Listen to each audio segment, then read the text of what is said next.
Hi hello అండి, welcome back to our channel. నేను ఈ వీడియోలో లాస్ట్ టైం పెట్టాను కదా, మా నార్మల్ నీడిల్తో మగ్గం వర్క్ బ్లౌజెస్ అని. ఈరోజు వచ్చేసి స్లీవ్ డిజైన్ ఎలా చేయాలనేది నేను చూపిస్తానండి. ఫస్ట్ వచ్చేసి స్లీవ్కి కింద మాత్రం నేను ఆల్రెడీ స్టిచ్ చేశాను. అవి ఎలా స్టిచ్ చేశాను అనేది నేను చూపిస్తాను. ఫస్ట్ మనం 4 బీడ్స్ తీసుకోవాలండి. గోల్డ్ బీడ్స్ 4 తీసుకోవాలి. తీసుకున్న తర్వాత అలా పెట్టుకొని ఫ్రంట్ నుంచి తీసి మళ్ళీ బ్యాక్ నుంచి అండి, ఫ్రంట్కి ఎక్కడ వరకు బీడ్స్ వస్తే అక్కడ నుంచి కొద్దిగా బ్యాక్ సైడ్ నుంచి నీడిల్ని తీసుకొని ఒక 1 or 2 బీడ్స్లో నుంచి మళ్ళీ నీడిల్ని అలా పెట్టుకోవాలి. అలా పెట్టుకోవడం వల్ల ఏంటంటే సేమ్ మగ్గం వర్క్ లాగా వచ్చేస్తుందండి. సేమ్ అలానే మొత్తం కింద 3 పైన కూడా సేమ్ అండి. Gold beads, pearls and gold beads same అలానే స్టిచ్ చేశాను. ఓకేనా, సేమ్ అలానే ఉంటుందండి. సేమ్ మగ్గం వర్క్ లాగానే కనిపిస్తుంది, ఏం డిఫరెన్స్ ఉండదు. నాట్ వేసేసుకుంటే అక్కడ వరకు ఇలా వచ్చేస్తుంది, చాలా బాగుంటుంది. ఇప్పుడు వచ్చేసి మనం హాఫ్ ఇంచ్ గ్యాప్లో మార్క్ అనేది చేసుకోవాలి. హాఫ్ ఇంచ్ అండి, హాఫ్ ఇంచ్ గ్యాప్లో మార్క్ చేసుకోవాలి. మార్క్ చేసుకున్న తర్వాత గమ్ అనేది అప్లై చేసుకొని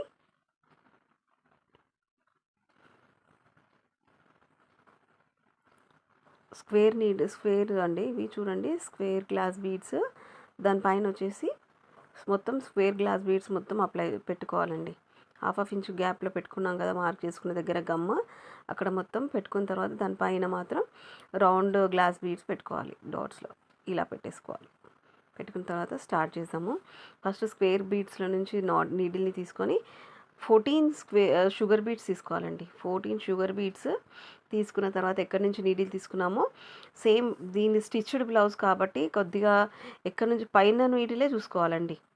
నీడిల్ ఎక్కడి నుంచి బయటికి వచ్చిందో అక్కడ నుంచి పెట్టామో అక్కడ నుంచి మళ్ళీ పైకి స్క్వేర్ బీడ్స్ వేసాం కదా, దానిపై నుంచి నీడిల్ని అలా తీసుకోవాలి వీడియోలో చూపిస్తున్నట్టు. తీసుకున్న తర్వాత బీడ్స్ని సెట్ చేసుకొని పైన ఒక స్టిచ్, సైడ్కి 2 స్టిచెస్ వేసుకోవాలి. సైడ్కి 2 స్టిచెస్ అనేది వేసుకోవాలి. ఇటు సైడ్ ఒక స్టిచ్, సేమ్ అలానే నీడిల్ని పైనకే తీసుకోవాలండి. కిందికి తీసుకుంటే స్టిచ్డ్ బ్లౌజ్ కదా, కొద్దిగా ప్రాబ్లం అవుతుంది. ఎక్కడ వరకు మనకి ఏం వర్క్ వస్తుందో అక్కడికి నీడిల్ని అల్లది అక్కడి నుంచి తీసేసుకోవాలి. ఇప్పుడు వచ్చేసి మనము స్టాండ్ పెట్టుకోవాలండి.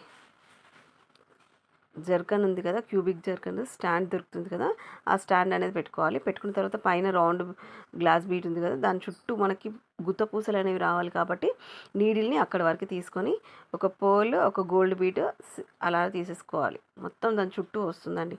పైన రౌండ్ బీట్ ఉంది కదా, దాని చుట్టూ అలానే పర్ల్ అండ్ గోల్డ్ బీడ్స్తో అలా వేసేసుకోవాలి. చుట్టూ మొత్తం పైనుంచే వస్తుందండి నీడిల్, మనం కిందకి పెట్టాల్సిన అవసరం లేదు. మొత్తం అలానే వచ్చేస్తుంది చూడండి. సేమ్ దాని చుట్టూ అనేది పర్ల్స్ ఇంకా గోల్డ్ బీడ్స్ అనేవి స్టిచ్ చేసుకోవాలి. స్టిచ్ చేసుకున్న తర్వాత గ్యాప్లో మాత్రం మనము జర్కన్ స్టాండ్ దొరుకుతుంది కదండి, అది స్టిచ్ చేసుకుంటే మళ్ళీ ఎక్కడ వరకు మనకి కావాలో అక్కడ నీడిల్ని అలా గుచ్చేసుకుంటే మనకి కిందికి పైకి తీయాల్సిన అవసరం ఉండదండి. సేమ్ అలానే డిజైన్ అనేది కంటిన్యూ చేసుకొని బ్లౌజ్ మొత్తం అలానే స్టిచ్ చేసుకోవాలి. స్లీవ్ మొత్తం అలానే స్టిచ్ చేసుకొని జర్కన్ స్టాండ్స్ ఉన్నాయి కదండి, అందులో మనం గమ్ అప్లై చేసుకొని స్టాండ్స్లో జర్కన్స్ అనేవి పెట్టేసుకుంటే స్టిక్ అయిపోతుంది. గమ్ అప్లై చేసాం కదా, జర్కన్స్ అనేవి పెట్టుకోవాలండి. క్యూబిక్ జర్కన్స్ దొరుకుతాయి కదా, అవి పెట్టుకోవాలి. అవి పెట్టుకుంటే బ్లౌజ్ అనేది తయారైపోతుంది. మీకు ఈ డిజైన్ ఎలా అనిపించింది అనేది నాకు కామెంట్ బాక్స్లో కామెంట్ చేయండి. డిజైన్ నచ్చితే ప్లీజ్ ఒక లైక్ చేయండి. కొత్తగా చూస్తున్న వాళ్ళైతే సబ్స్క్రైబ్ చేసుకొని సపోర్ట్ చేయండి ప్లీజ్. అలాగే పక్కనున్న బెల్ ఐకాన్ క్లిక్ చేయండి, అప్పుడైతే నేను పెట్టే నోటిఫికేషన్స్ అన్నీ మీకు వస్తాయండి వీడియోస్. నెక్ అయితే ఇలా వచ్చిందండి. నేను దీనికి వచ్చేసి చూడండి ఇలా నాట్స్ ఇలా వేసేసుకున్నాను నేను. స్లీవ్ అయితే ఇలా వచ్చేస్తుంది డిజైన్. ఓకేనా, ఓకే అండి, థ్యాంక్ యూ ఫర్ వాచింగ్ అండి.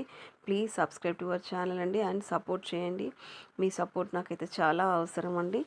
డిజైన్ ఎలా అనిపించింది ఏంటి అనేది కూడా కామెంట్ బాక్స్లో కామెంట్ చేయండి. Okay, thank you.